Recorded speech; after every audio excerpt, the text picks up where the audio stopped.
Shabbat Shalom, Shabbat Shalom. which is peace on Yahweh's holy Sabbath day, and this is also a holy feast day.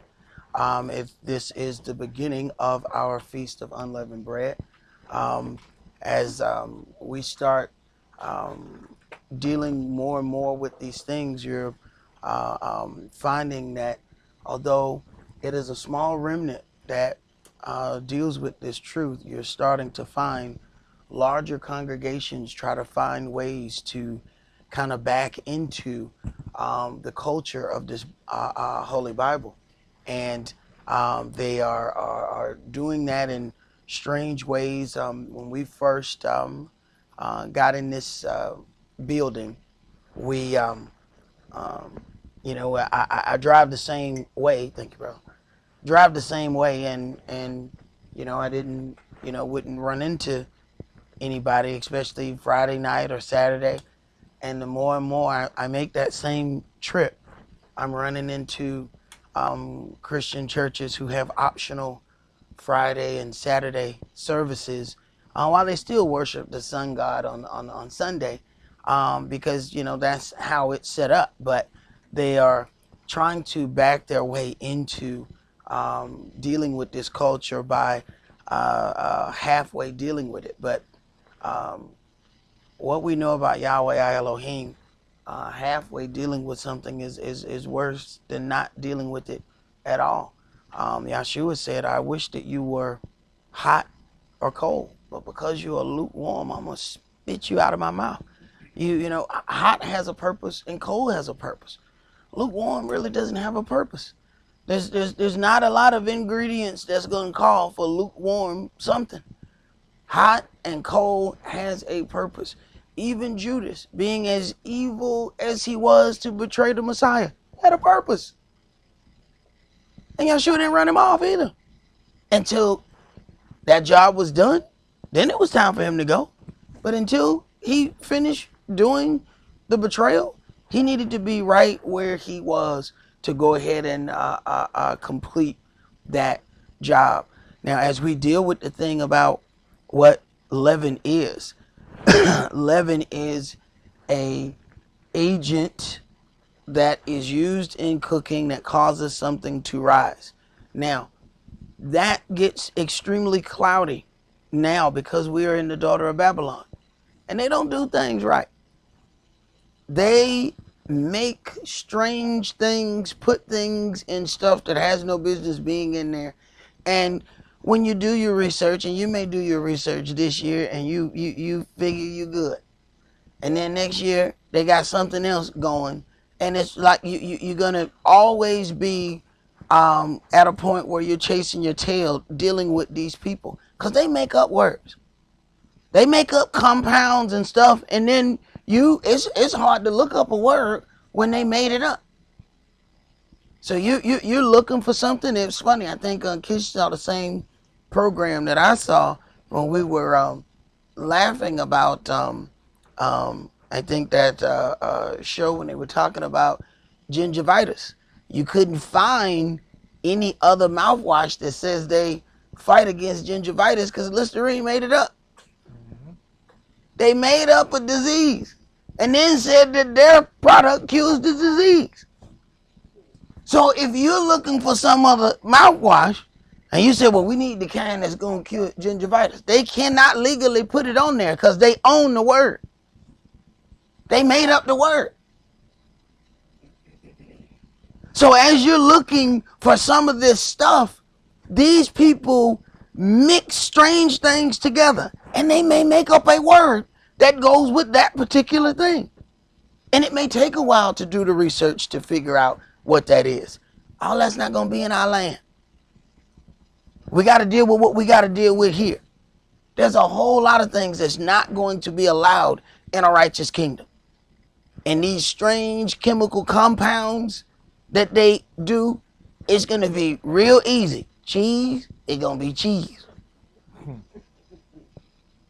So you ain't got to worry about, and that high fructose corn syrup, and but sugar corn crack. That's what that is. That's corn crack.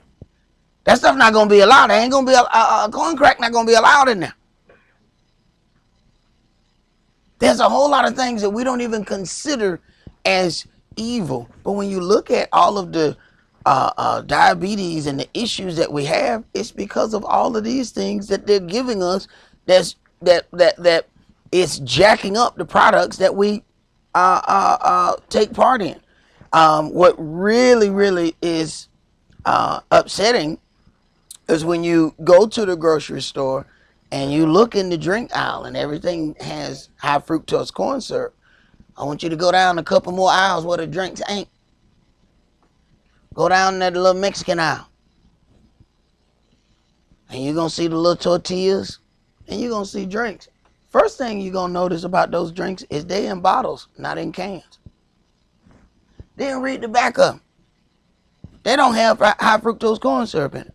They have regular sugar. Then Coca-Cola has things with regular sugar in it. But it's completely separate from the drink aisle. So if you're in the drink aisle, you're looking for the best that's in that aisle. So that means what? Those things were specifically made for us. They didn't make the high fructose corn syrup for the Spanish people. It was made for us. Why they got regular sugar on their aisle? They ain't got but one aisle in the whole store. But that aisle is 5 or 6 aisles away from the other drinks. And that's what threw the question up to me. Why are there sodas on the same aisle where the tortilla chips at? When something sits strange, when you look at it, it's strange for a reason. You need to figure out, this looks out of place. Now sit there for a minute and try to figure out why is it out of place, right? Because they're not trying to kill him with that corn crack. They're trying to get us. So that's something that we have to consider, even as we're taking these things out of, what we have. Understand that these things are not going to be allowed in a holy kingdom, and it's going to be dealt with rather harshly with them doing some of those things. As it is written, Yahweh has made man upright, but man has made many inventions. We're going to begin tonight in Exodus chapter 12, and we're going to start where we left off. We're going to begin at verse 33. Exodus chapter 12, and let's start at verse 33.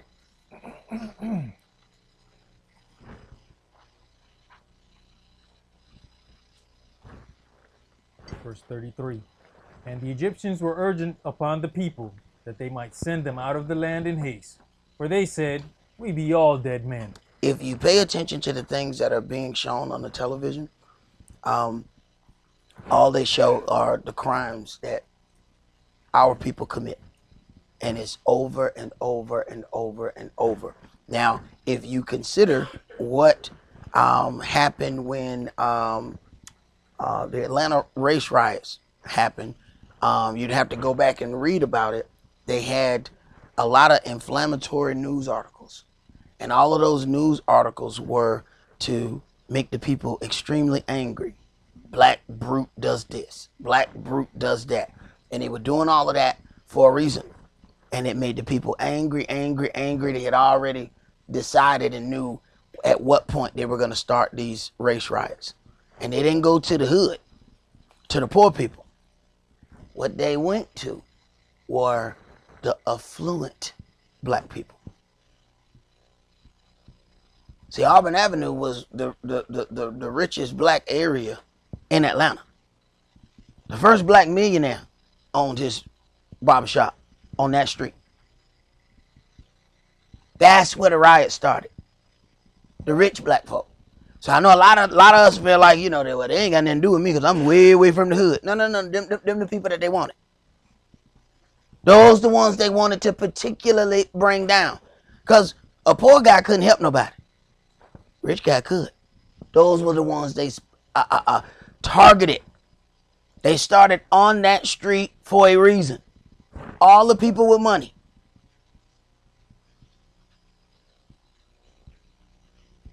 You watch the news, the same type of thing is happening. Showing nothing but us doing things. And we know that this young generation, they don't think. They got a different kind of mindset going on with them. And they operate totally different. And showing what they are doing over and over and over is starting to has been giving these people thoughts about who we all are as a people. And they are arming themselves up. Every time you turn around, there's a new weapons little thing set up in town. You should go. Yeah, the little gun shows. We went before. Got our little pea shooters. Got our little few bullets. Watching people go out with pallets, Jack. They coming out. We got stuff that go pow. They were leaving out there with stuff that go. I was like, good God Almighty. Oh no. They getting ready for a war. Now I don't know what that war is. But people are gearing up. And watching that news every day is making them afraid. And that's something which magnifies why, when it comes down to judgment against this place, we need to make sure that we have our doors marked over with the blood of the Lamb, so that the destroying angel knows the difference between us and them people that they showing on TV. Because you know, on the surface, all y'all look alike.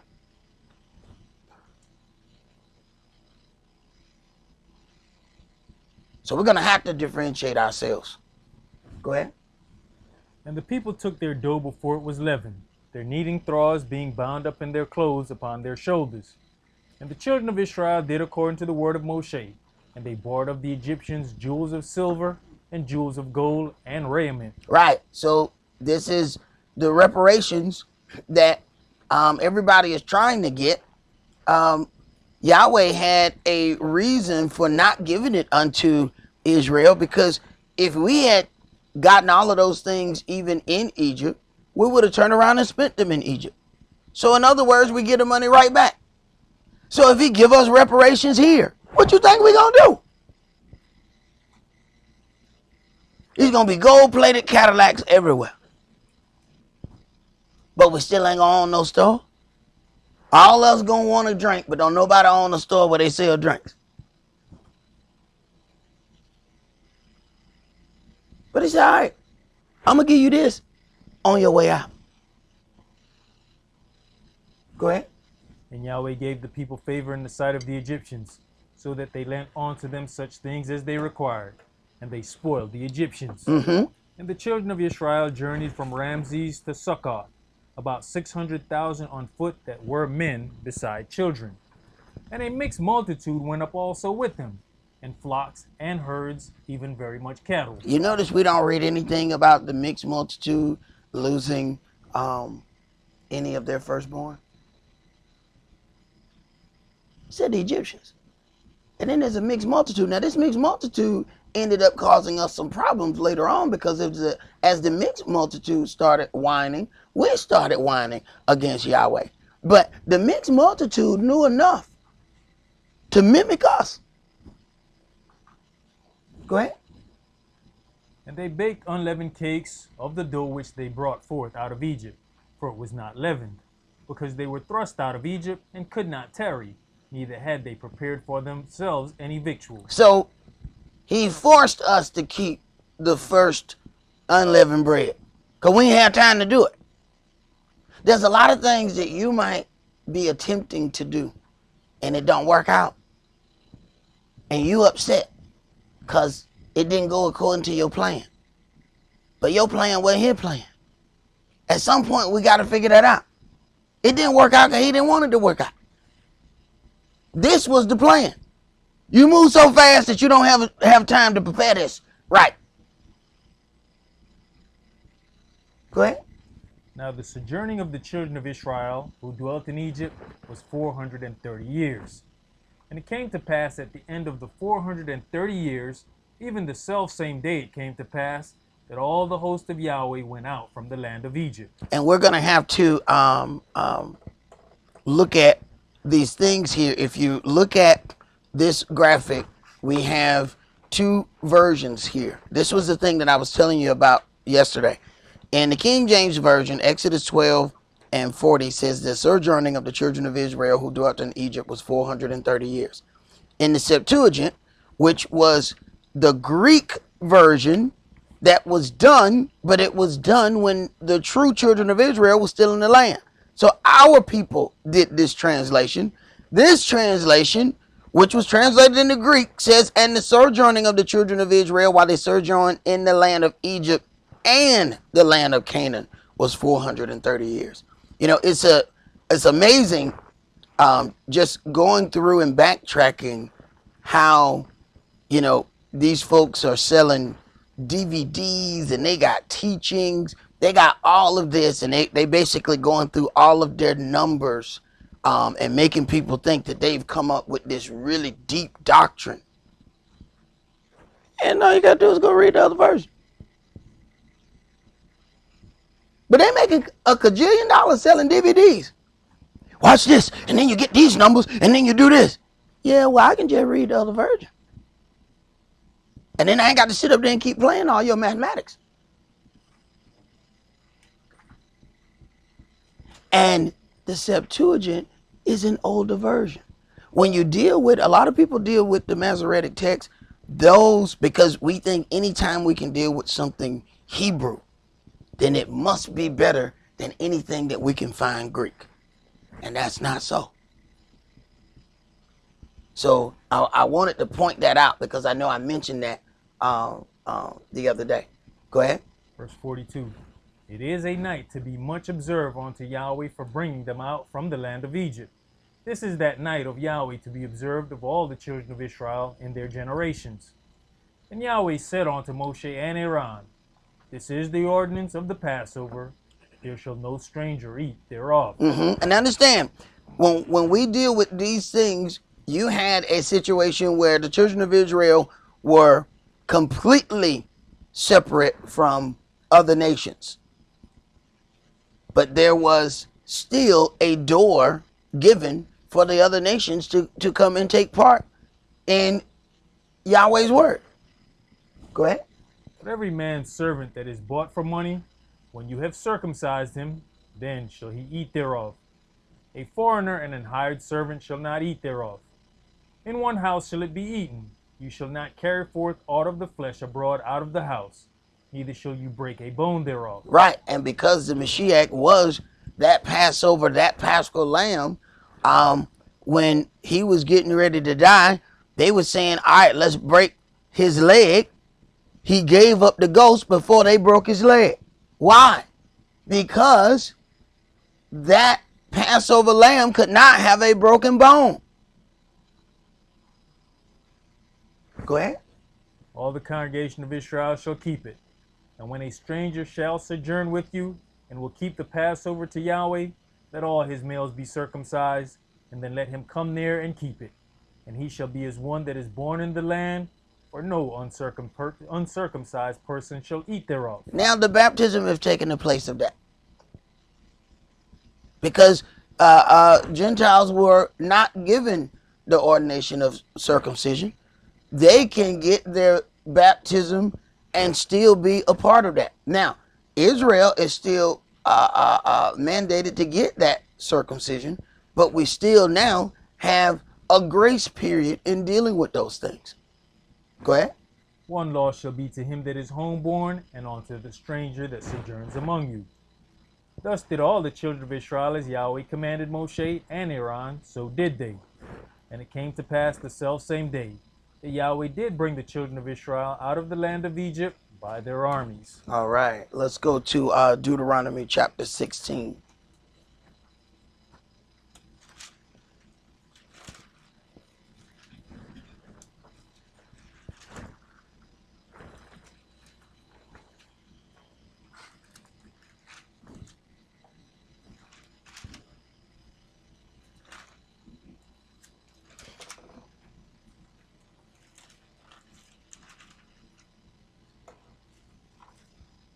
Deuteronomy chapter 16 and verse 1. Observe the month of Abib and keep the Passover unto Yahweh your Elohim. In the month of Abib, Yahweh your Elohim brought you forth out of Egypt by night. Now, this is another example of how, especially when you have a lot of these people pushing, speaking as much Hebrew as possible. We get us a Hebrew word and we feel like we're doing something. Okay, once again, the King James Version is on this graphic and it reads, observe the month of Abib, which is green ear. Okay, Septuagint version, Deuteronomy 16 and verse 1, observe the month of new corn. You know how easy that is to figure out? I ain't really got to be no mathematician. I ain't got to be no, you know what, that look like corn over there, baby. It's time for us to go do that thing that we supposed to do that corn grow. That's real easy to figure out. But if you got to go to Abib and then you got to define that and then you got to look it up, it helps to go back and forth in the versions every now and then and look at some things. It says, observe the month of new corn, and you shall sacrifice the Passover to Yahweh your Elohim, because in the month of new corn you came out of Egypt by night. And by the way, the Septuagint version was before the King James. Okay? Go ahead.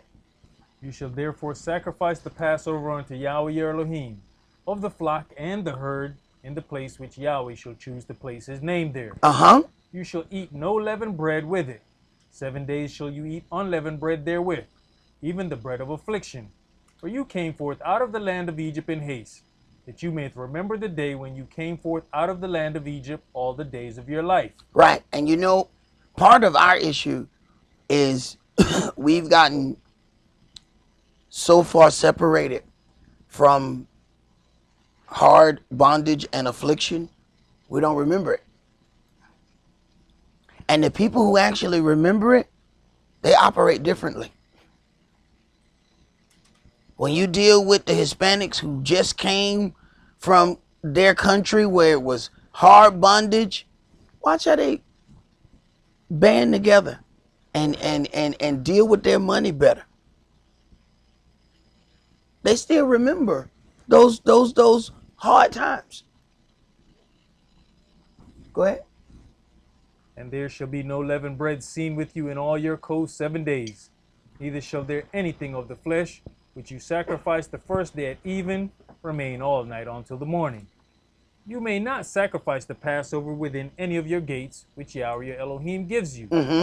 But at the place which Yahweh your Elohim shall choose to place his name in, there you shall sacrifice the Passover at even, at the going down of the sun. Right. So if you confuse when even is, it is at the going down of the sun, and we start to get emails as we're getting to, the holy days, and they're asking, what time, are we getting together? At the going down of the sun. We will never gather before that. It will always be after sundown. And all of these things, because this is where the day changes state, and that's also the place where you change state between clean and unclean. You are clean. This is the beginning of the day at this point. This is your cleanest state. Yahweh has orchestrated this thing to help you. The whole part of being unleavened is being without sin. Leaven is a representation of sin. Okay? Now, there's not one of us that is without sin. There's not one of us who has never done sin. So being unleavened is not about not committing sin. It is about cleansing ourselves from that sin. You go to work, you get smelly and dirty. You take a bath, right? Okay, what's gonna happen the next day? You don't get smelly and dirty again. Now, do you then get discouraged? Well, I washed yesterday and I'm nasty again. I might as well not even wash no more. So you gonna stay nasty and smelly? No. You're gonna continually keep cleansing. You're gonna get dirty, you're gonna cleanse. You back unleavened. You're gonna get dirty, you're gonna cleanse, you're gonna back unleavened. You're not gonna be unleavened all the time. Just like you ain't gonna be clean all the time. Even if you just wash yourself right now and do nothing, give it a day or so. Give it a day or so. And you can say, you know what, I ain't gonna move from this spot. I'm not gonna do nothing. Give it a few days. Oh, what is that? That's you. You ain't gotta do a whole bunch. Eventually, that decaying skin is gonna produce an odor.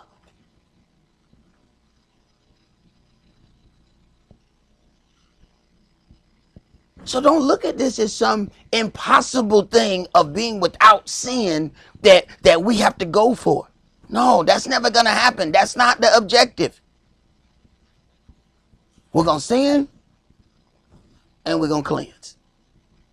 And that needs to forever be the process that we are to take.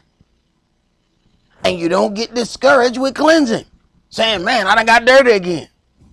He gave you a natural part of your life to understand this. Go ahead. At the season that you came forth out of Egypt, verse 7, and you shall roast and eat it in the place which Yahweh your Elohim shall choose, and you shall turn in the morning and go on to your tents. 6 days you shall eat unleavened bread, and on the 7th day shall be a solemn assembly to Yahweh your Elohim. You shall do no work therein. Jump to verse 16. Deuteronomy chapter 16 and verse 16. 3 times in a year shall all your males appear before Yahweh your Elohim in the place which he shall choose, in the feast of unleavened bread, and in the feast of weeks, and in the feast of tabernacles. Right. All of these are agricultural things because Yahweh is then providing these things for us. We show up with our offering based on the things that Yahweh has given us. So 3 times in a year, all your males shall make an appearance before Yahweh our Elohim. This is not just on earth. When we read Job 1 and Job 2, we see what? It was time for all the angels to make an appearance, and Lucifer came also. The angels got to make an appearance. This is why we can't just change anything that we see in this book because we don't like it. The angels in heaven got to go by this. This is why it says, if you forgive anything, the power that was given unto, these apostles, these disciples, says, if you change anything on heaven, it's going to be changed in earth. Change anything on earth, that'll change. Let it be on earth as it is in heaven, vice versa. So when we change something on earth, you got to ask yourself a question. Are the angels going to change it because you change it? Yeah, that make me want to leave stuff alone right now. Because I don't have the belief in my brain that everything in heaven is going to change itself because of what I want it to do. Did you finish that, bro? And they shall not appear before Yahweh empty. Every man shall give as he is able, according to the blessing of Yahweh Elohim, which he has given you. Right. Every man shall give as he is able, according to the blessing of Yahweh your Elohim, which he has given you. Can nobody tell you what that level of blessing is that Yahweh has given you? That's something that you have to check your own heart about. As I start looking at a lot of these things, we found congregations that had Pentecost, which here is called the Feast of Weeks. In Deuteronomy 16:16, it says Feast of Unleavened Bread and in the Feast of Weeks.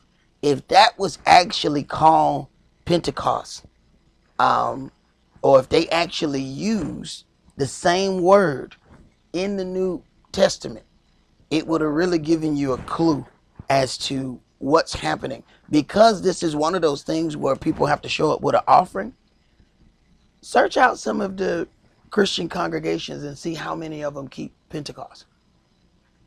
Because they don't call it Feast of Weeks, you don't really understand that this is an Old Testament holy day. Because they're using a different name. But this is the same thing. Why is it called Feast of Weeks? 7 weeks. 7 times 7, 49. The next day is 50. Penta is a Greek term meaning 50. So you have Christian congregations who not only kept Pentecost, but they had their Pentecost on the same day we had ours. Now, why was that significant? Because just like we have these days here, I said 7 Sabbaths, right? So they knew Passover, Feast of Unleavened Bread, then Feast of First Fruits that next day, and then the following Sabbath is where you start your count, and then they counted 7 Sabbaths from that, and they were able to have their Pentecost on the same day that we had ours. Problem is, they didn't keep Passover. They didn't keep Feast of Unleavened Bread. They counted 7 Sabbaths, but didn't keep not now one of them. But still had their Pentecost on the same day that we had ours. That means this Christian organization knew everything, and I'm going to tell you which one it was. Rod Parsley. Kept everything. That means they counted everything completely accurate. And knew when every Sabbath was, knew when Passover was, and got all the way to the day of Pentecost. Then kept that. But I tell you what he did do different. He told them how much to bring. You had to show up with 500 or 1,000. Now that's Sunday morning for you. You couldn't show up without 1,000. I said, well, look at that. Ain't that interesting? Everybody got the same blessing.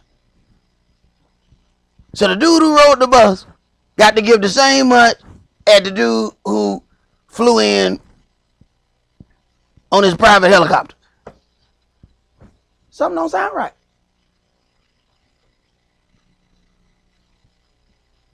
And when something doesn't sound right, you need to look at it. How they just happen to be on the exact same day as ours, but they didn't keep any of the things before that. These are the things that Yahshua warned the people about the scribes and the Pharisees. He said, for on the outside, you look like whited sepulchres gleaming on the outside. But a sepulchre is a grave site. So on the inside, you're just full of dead men's bones. There's something wrong with that. Let's go to Exodus chapter 19.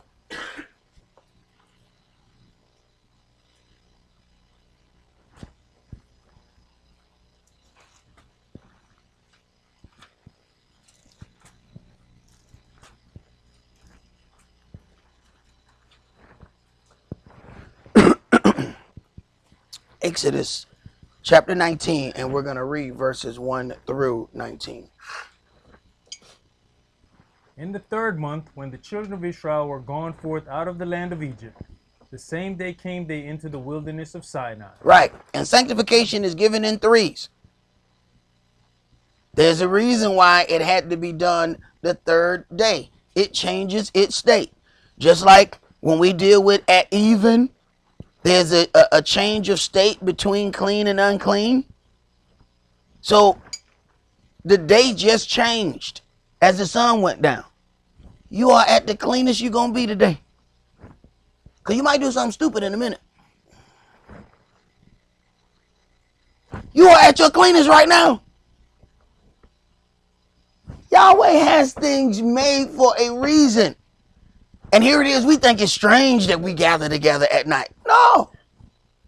You ain't going to get no cleaner than this right here. Brand new day. You have changed state. You are spiritually clean. This is the cleanest you're going to get. Yahweh's order makes sense. Go ahead. For they were departed from Rephidim and were come to the desert of Sinai, and had pitched in the wilderness, and there Israel camped before the mount. And Moshe went up unto Elohim, and Yahweh called unto him out of the mountain, saying, Thus shall you say to the house of Jacob, and tell the children of Israel, You have seen what I did unto the Egyptians, and how I bare you on eagle's wings, and brought you unto myself. Now therefore, if you will obey my voice indeed, and keep my covenant, then you shall be a peculiar treasure unto me above all people, for all the earth is mine. Right. Our problem is we don't want to be peculiar. We want to be just like everybody else. My mama was seamstress. My mama used to make all my clothes. And man, my clothes stood out. I didn't want to stand out then. You know, I was young. I wanted Levi's like everybody else. And I clowned my mama so bad. She went on and got me some Levi's. But then in a couple of years, I realized that those were custom-made clothes. And I was looking different than everybody. And people would eventually come up, hey, how did you get such and such? Who made such and such? Then when I got ready to go get my mama to make me some clothes again, by that time, I done ticked off. She like, So she made me some more stuff, but not like she used to. Because I hurt her feeling. I was peculiar at that point, but I didn't want to be peculiar. I wanted to be just like everybody else. I wanted to wear jeans and t-shirt.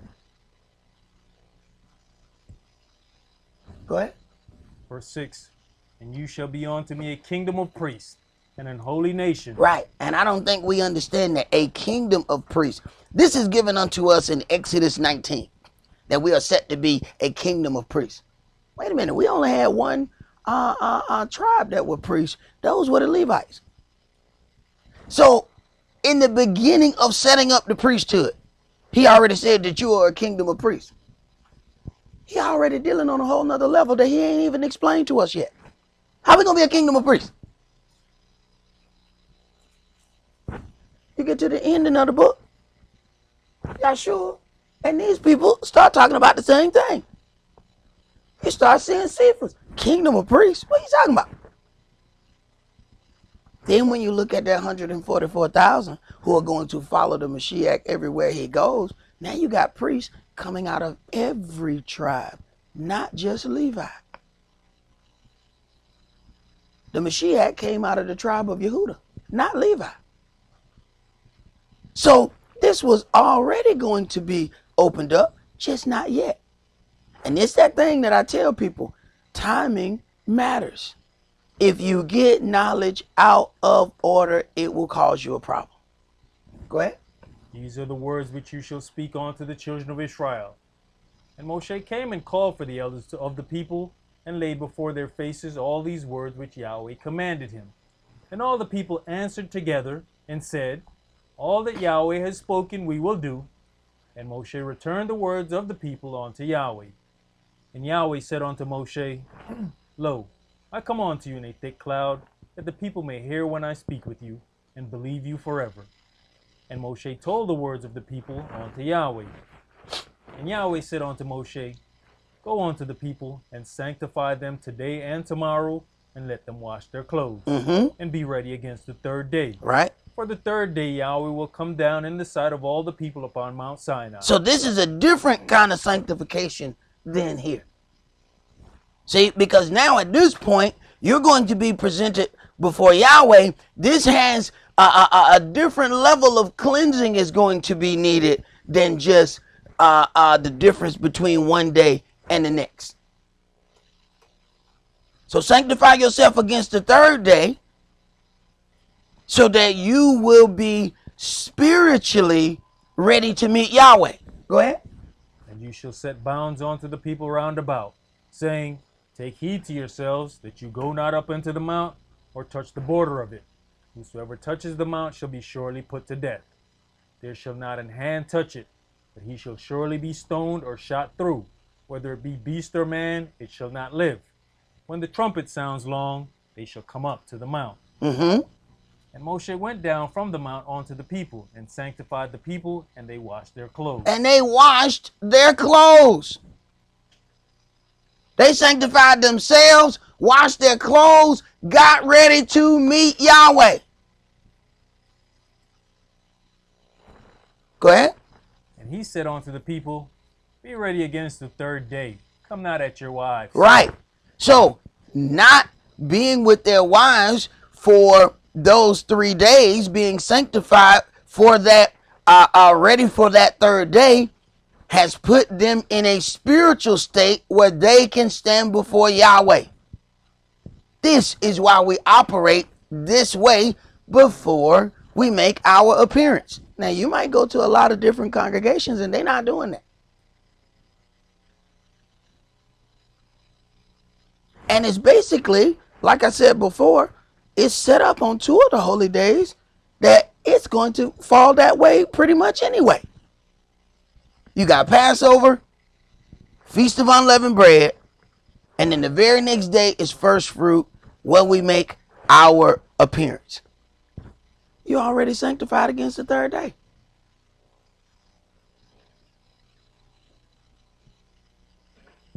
You talking about a holy day behind a holy day to a holy day. He's taking care of you. Go ahead. And it came to pass on the third day in the morning that there were thunders and lightnings and a thick cloud upon the mount, and the voice of the trumpet exceeding loud, so that all the people that was in the camp trembled. Right. There's a reason why the shofar blow, and then we come in.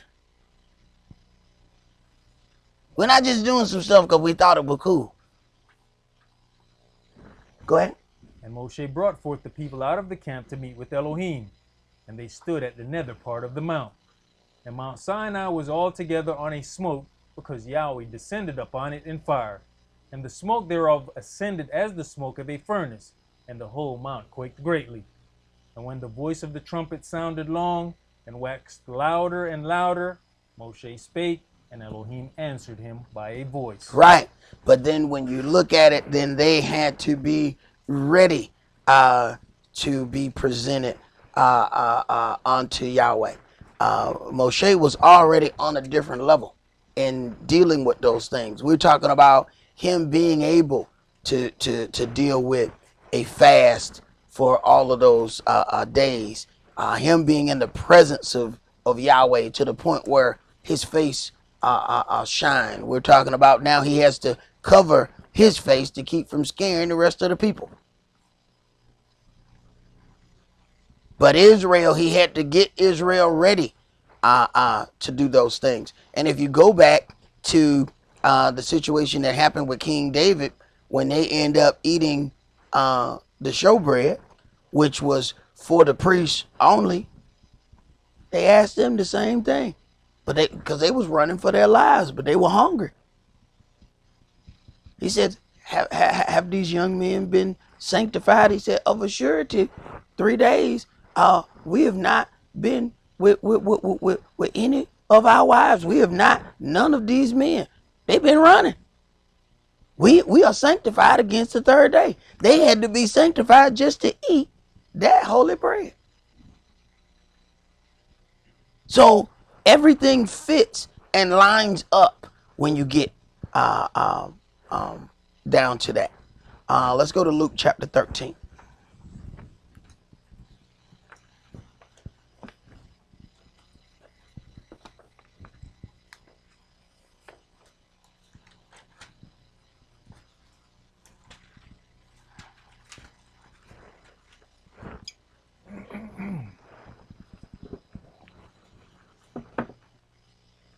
Luke chapter 13 and verse 22. And he went through the cities and villages, teaching and journeying toward Jerusalem. Then said one unto him, Adonai, are there few that be saved? And he said unto them, Strive to enter in at the strait gate, for many, I say unto you, will seek to enter in and shall not be able. Right, and we don't want to hear that. We don't want to hear that there's a narrow path that leads to salvation, because we like to go and use the paths that are much traveled. Matter of fact, that's a lot of times what we use to justify whether or not we might be in the right place or not. We want to see how many other people believe it's the right place. Go ahead. When once the master of the house is risen up and has shut to the door, and you begin to stand without and to knock at the door, saying, Adonai, Adonai, open unto us. And he shall answer and say unto you, I know you not whence you are. Then shall you begin to say, We have eaten and drunk in your presence. and you have taught in our streets. But he shall say, I tell you, I know you not whence you are. Depart from me, all you workers of lawlessness. And that's what iniquity is, lawlessness. So you have a lot of situations where there is a love for the Most High as far as emotion goes, but not as far as obedience. You know, when I used to go to Sunday church, I every week I was in there crying. When you get right down to it, you hear some of the songs and the emotions, and everybody just, so-called catching the spirit every week. Same people catch the spirit, don't nothing change in their life. They pass out, they run, jump over the pews, they do all the same thing, don't nothing change. On the way home, they doing the same thing that they did before. Well, I thought you just caught the spirit. You must have just lost it as soon as you caught it. Because you doing the same stuff you were doing before. But I realized something. The less you know about what the Most High expects, the more emotion you need. Now, there is a little catch to that, though. Because at some points, I believe that a lot of the Christians are too emotional. And sometimes I think we are not emotional enough. So there needs to be a little middle point somewhere in there. Go ahead. Verse 28, there shall be weeping and gnashing of teeth when you shall see Abraham and Esaac and Jacob and all the prophets in the kingdom of Elohim, and you yourself thrust out. And they shall come from the east, and from the west, and from the north, and from the south, and shall sit down in the kingdom of Elohim. And behold, there are last which shall be first, and there are first which shall be last. The same day there came certain of the Pharisees, saying unto him, Get you out, and depart hence, for Herod will kill you. And he said unto them, Go you, and tell that fox, Behold, I cast out devils, and I do cures today and tomorrow, and the third day I shall be perfected. Behold, I cast out devils, and I do cures today and tomorrow, and the third day I shall be perfected. On the third day, the state is changed. Go ahead. Nevertheless, I must walk today and tomorrow and the day following, for it cannot be that the prophet perish out of Jerusalem. O Jerusalem, Jerusalem, which kills the prophets and stoneth them that are sent unto you. Right. So while we out having our Israelite pep rallies, are we considering that? Because, oh man, we like to have them Israelite pep rallies. Oh, we Israel. We did. Yeah. Understand something about Israel. This is the Messiah talking. This is the Mashiach. O Jerusalem, Jerusalem, which kill the prophets and stone them which are sent to you. Why we do that? Because we don't like the way the people who are sent to us talk. See, we want people to sing to us. We don't want people to tell us, all right, if you don't get your life right, you about to have some situations happen to you. Oh, we don't like that. Pick up them rocks. Let's kill him. He's trying to make me change my life. I'm going to kill him. We want the people that say niceties all day. Those are the people we want to hear. Them the people that are trying to get you killed.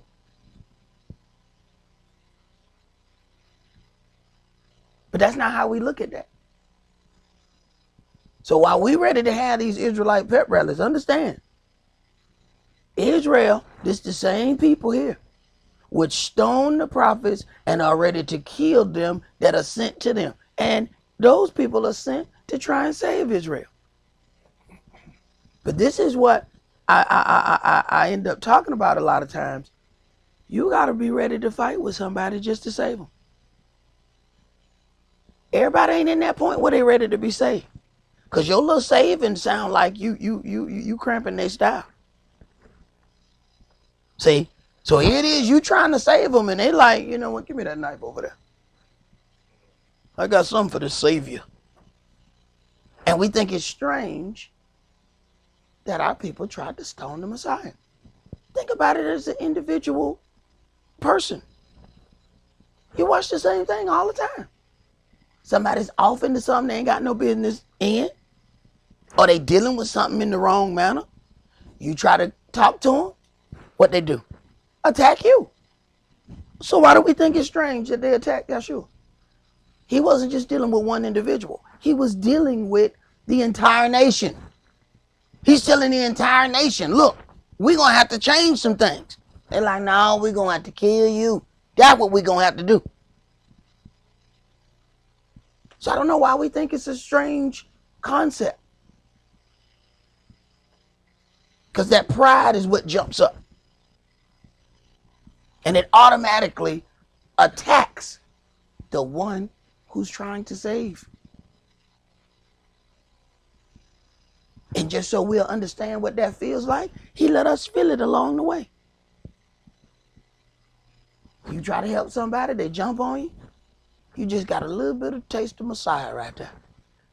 Hey, go ahead and take that with you. Yeah. Go ahead. How often would I have gathered your children together, as a hen does gather her brood under her wings, and you would not. Behold, your house is left unto you desolate, and verily I say unto you, you shall not see me until the time come when you shall say, blessed is he that comes in the name of the Adonai. Now, I want you to read this verse here in Hosea chapter 6, 1 and 2. And when you deal with these things about the third day, this is, of course, a spiritual understanding of that. Go ahead. Hosea chapter 6 and verse 1. Come, and let us return unto Yahweh, for he has torn, and he will heal us.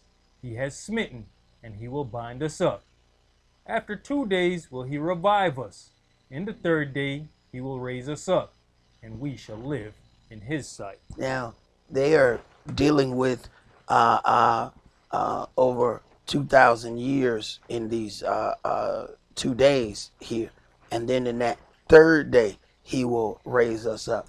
This is actually giving us the indication of the length of time that the children of Israel was going to have to suffer.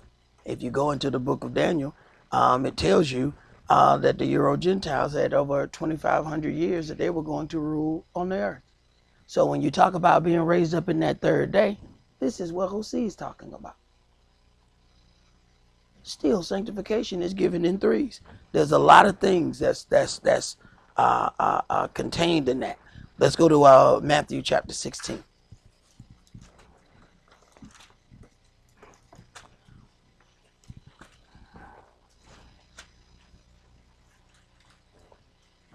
Matthew chapter 16, and let's read verses 5 through 12.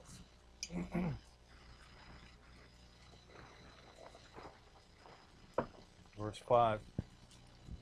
And when his disciples were come to the other side, they had forgotten to take bread. Mm-hmm. Then Yahshua said unto them, take heed and beware of the leaven of the Pharisees and of the Sadducees. Okay, so while we're dealing with unleavened bread, are we dealing with it on a natural level or on the spiritual level? See, these things are to get us to understand things on a higher level. When it's real easy to straighten up your house. Straighten up your house and cleaning your house ain't the same thing. And see, a lot of people don't know the difference. But Passover show you the difference between straightening up and cleaning up. In the process of really cleaning up, your house is the messiest that it has ever been that entire year. Because you got to go in those cabinets and pull all this stuff out. Clean all in the back of the cabinet. Then start putting that stuff in. Because to read those ingredients and see what's in there, you got to pull those things out. And give it a thorough cleaning. This is supposed to also give us the spiritual understanding of what's supposed to be happening in our lives. That you allow Yahweh to pull all that stuff out on that cabinet and put it on that table. Now, your life look a mess at that point. But then you got to let him go back and reorder that. This ain't supposed to be in that cabinet. This is supposed to be over here with that. Half of the time, this is why we buy 3 and 4 of the same thing, because we can't never find them. Because you got one bottle of Tylenol in this cabinet, another bottle of Tylenol in that cabinet, another bottle, and every time you lost one, you bought another. It's only when you go to really clean your house, now you find out, man, why do I have 3 almost full bottles of the same thing? Because your stuff was out of order. And if we allow Yahweh to do those same things with our lives, and he start pulling things out, let him go through that junkie period where all your stuff is on the table, and as he start reordering it, you're going to find, oh, it's some stuff I need to get rid of. I had more of this than I thought I had. Go ahead. Verse 7. And they reasoned among themselves, saying, It is because we have taken no bread. Which when Yahshua perceived, he said unto them, O you of little faith, why reason you among yourselves, because you have brought no bread? Do you not yet understand, neither remember the 5 loaves of the 5,000, and how many baskets you took up? Neither the 7 loaves of the 4,000, and how many baskets you took up? How is it that you do not understand that I spake it not to you concerning bread? That you should beware of the leaven of the Pharisees and of the Sadducees. Right. The leaven of the Pharisees and the Sadducees is their doctrine. So are we readily looking for this a doctrine that's full of leaven? Or are we just paying attention to the leaven of the things that's in our cabinets? There's a whole nother leaven that we are supposed to be gearing ourselves up to deal with. And we like to, be entertained on the internet. So we go through a whole lot of things. But what ends up happening is we're picking up a little of that leaven. See, it's written that a little leaven leavens the whole lump. So we go and pick up a little bit of this. Right. You go and pick up that little bit of leaven, and then you add that into what you already got. You just messed up the whole lump.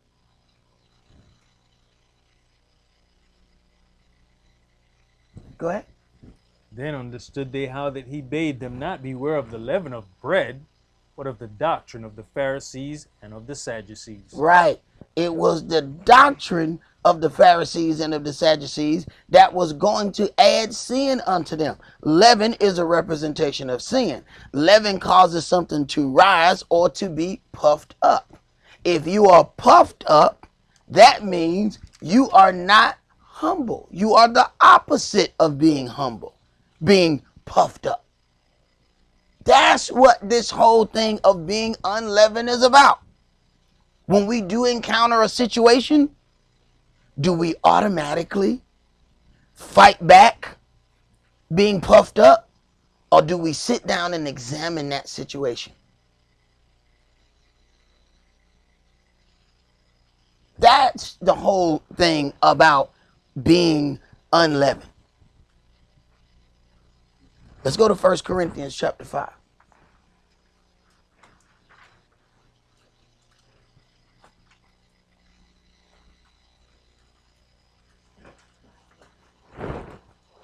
First Corinthians chapter 5, and we're going to start that at verse 1.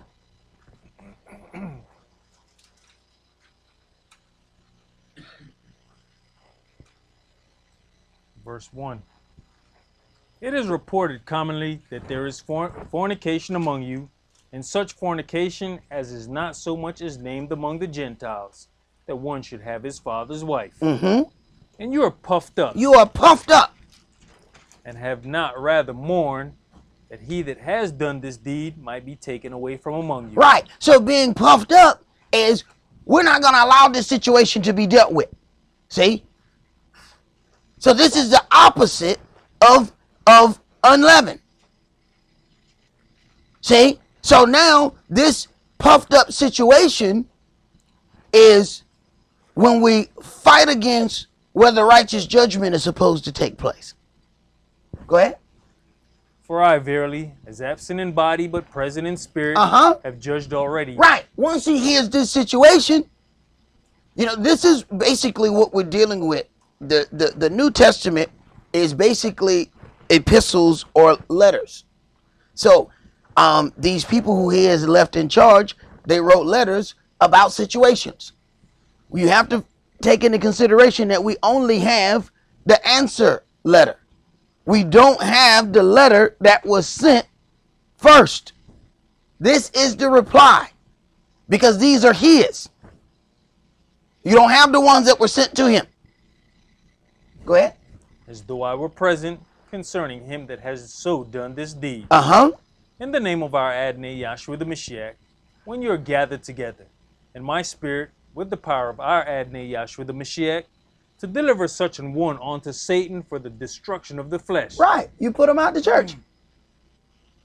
To deliver such a one to Satan. Let him go outside that door and wrestle with the devil for a little bit. And maybe they learn how to act. And maybe they learn how to walk. But you know, you put somebody out of church, they say, oh my goodness, that's a mean old priest there. I ain't never known nobody just put somebody out of church like that.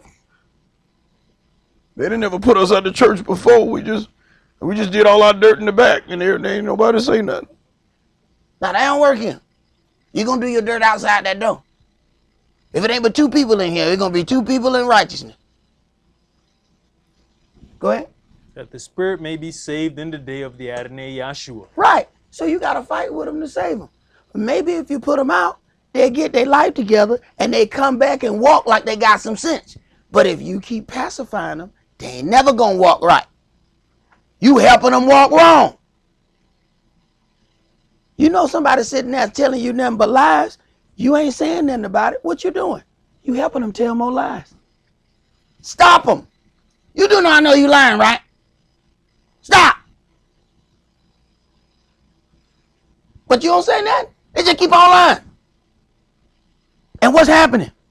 They're adding more and more sin. Now you got to think about what's your responsibility in that. Because you keep letting them add more and more sins to themselves by acting like you didn't know. Because you was worrying about your own comfort zone. It's going to be uncomfortable if I say something. Well, lake of fire is pretty damn uncomfortable as well.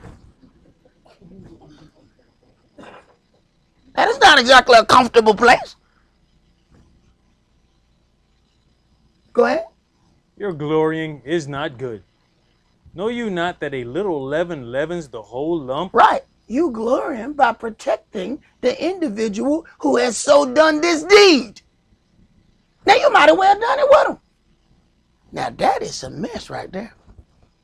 That they had all the fun with the sin, but you getting the punishment by protecting them, and you didn't even get to have the fun of the sin.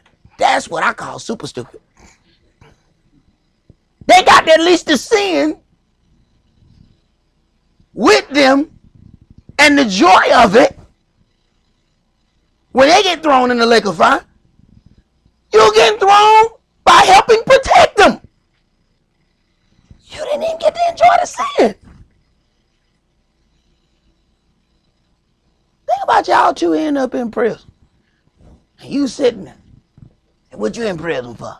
Oh, I did a dastardly deed. And they look at the person next to him. What you in here for? Because I wouldn't tell the dastardly deed that he did. Your time gonna be harder than his. Every day you gonna feel horrible. You ain't even do it. Go ahead. Purge out therefore the old leaven, that you may be a new lump. Right. Purge out the old leaven. Go outside. You can't figure out how to walk? Walk outside. Walk out there for a little while. Let's say knock you upside the head a few times. Then maybe you learn how to walk.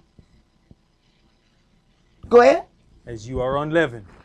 For even the Mashiach, our Passover, is sacrificed for us. Therefore, let us keep the feast, not with old leaven, neither with the leaven of malice and wickedness, but with the unleavened bread of sincerity and truth. Right. sincerity and truth. Go ahead.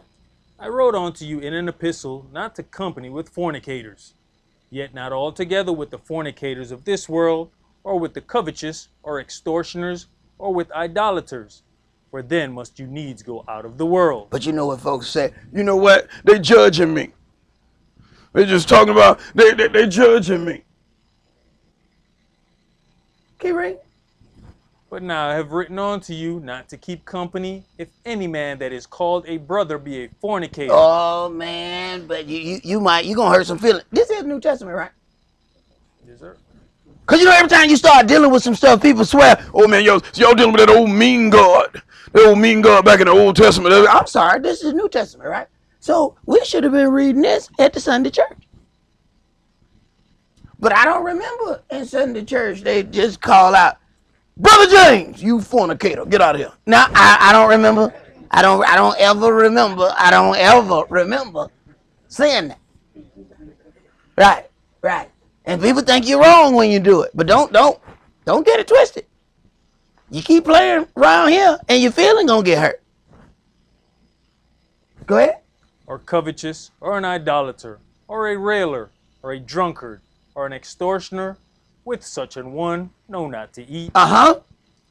For what have I to do to judge them also that are without? That's outside. Do not you judge them that are within? Right. This is your job. You judge those that are within. So when people say, "Oh, you judging me," yeah, I know. That's kind of my job. Yeah, that's why I sit in this seat. That's what I do. That's what I'm supposed to do. Do not you judge them that are within? That's his job to judge them that's out there. My job to judge the ones that's in here.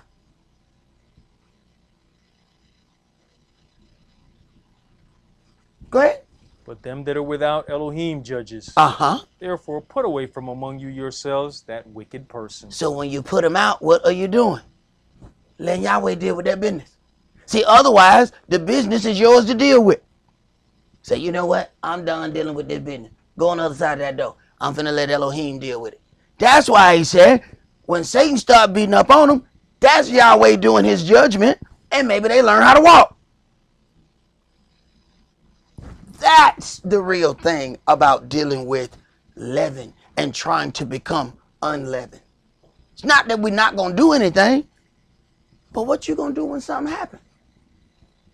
You just going to act like you didn't do anything? That's normally our defense. When it comes down to us, we've done something, we just going to deny the hell out of it and think that makes it go away. Man, he's done worked all day. He come and he dirty. He just can't sit here and just look at me and just act like he don't smell himself. It wasn't me, Sock. No, Kish, I'm pretty sure that's you, brother. I smelt the taintness when you walked in. I know that's you, brother. It ain't gonna make it go away by just acting like it didn't happen. So he just gonna act like he ain't go to work that day. No, bro, you stick out on your uniform. I know you went to work. Bro, why you trying to act like you ain't go to work? Come on, man. It happened to the best of us. Just go in that bathroom and that, you know what I'm saying? Tidy up a little bit. And come on back out. So we just gonna act like that's our defense, our best defense. We're just gonna act like it didn't happen. That ain't gonna take the leaven away. And some of us been carrying leaven for years, acting like it ain't there. And it's gonna be a real bad judgment. Real bad judgment. Because now you got caked on leaven that ain't even supposed to still be there. I mean, Yahshua said, so I see the leaven that's on the top. You know, that I'm used to. But why this leaven that's on the bottom, how is that still here? Because you should have went through several stages of removing leaven. So I'm trying to figure out, why is this leaven still here? Because this should have been gone 3-4 years ago. This 3-4 years of caked up leaven. Explain to me this. I don't even want to talk about the top layer. Everybody got the top layer. I'm really interested in this bottom layer that you got here. How did it get here? And how was it able to stay? That's going to be a difficult conversation. So hopefully you can practice it now so you don't have to have it later. That's all we're going to do for tonight. Remember the Sabbath to keep it holy. Shabbat shalom. Shabbat shalom.